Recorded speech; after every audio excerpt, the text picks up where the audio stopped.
Good morning सभी को। और यहाँ पे जो भी हमारे रेस्पेक्टेड गार्जियन, टीचर्स जो भी बैठे हुए हैं, सबको दिल से धन्यवाद। सबसे बड़ी चीज है कि जो भी स्टूडेंट है जो हमको जानते हैं या नहीं जानते हैं, बहुत सारे जानते भी होंगे, बहुत नहीं भी जानते हैं, लेकिन यहाँ पे मतलब है कि जाहिर सर जिस हिसाब से अपना पढ़ाई कोचिंग मैनेज करते हैं और उनका बहुत ही अच्छा तरीका भी है। और साथ में देखते हैं कि पिछला साल उससे बैक ईयर में जितने भी ईयर गए, जो भी बच्चे इनके पास पढ़ा,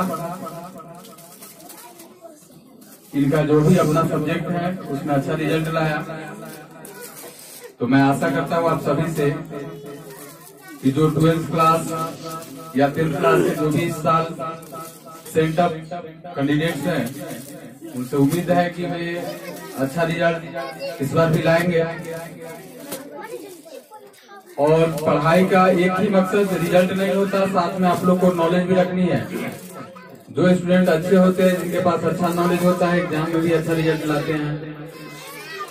तो हमारे जो भी स्टूडेंट विजिट काही के हैं, सिद्रा समीम, मुसर्रत, शम्स आलम, मोहम्मदपुर, सानिया परवीन, सिमरन परवीन, नारगिस परवीन, या जो भी हैं, और भी बच्चे जो इस साल कैंडिडेट हैं 10th क्लास और 12th क्लास, तो जो 1 फरवरी से एग्जाम स्टार्ट है 12th क्लास की, मैं उम्मीद करता हूं, आशा है कि उनका रिजल्ट अच्छा भी आएगा। और साथ में यह दोबारा हम सभी टीचर गॉड से प्रे करते हैं, प्रार्थना करते हैं कि आप सभी अपने जो भी क्लास में पढ़ रहे हैं, फिर दोबारा उस क्लास के लिए हम लोग के पास कोचिंग पढ़ने नहीं है।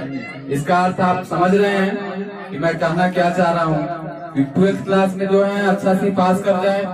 ऐसा मौका दोबारा नहीं आया कि फिर आपको 12th क्लास की तैयारी करनी हो, और फिर 10th क्लास में जो है वो एक बार में ही अच्छा से पास कर जाए कि फिर दोबारा मेरे पास या इनके पास या कहीं पर भी पढ़ने आने की जरूरत नहीं हो। Thank you all of you. उसके बाद जाहिद सर जो भी अपना मैनेजमेंट करेंगे, इनकी अगली प्रक्रिया जो भी है बहुत अच्छी है, देख के अच्छा भी लगा।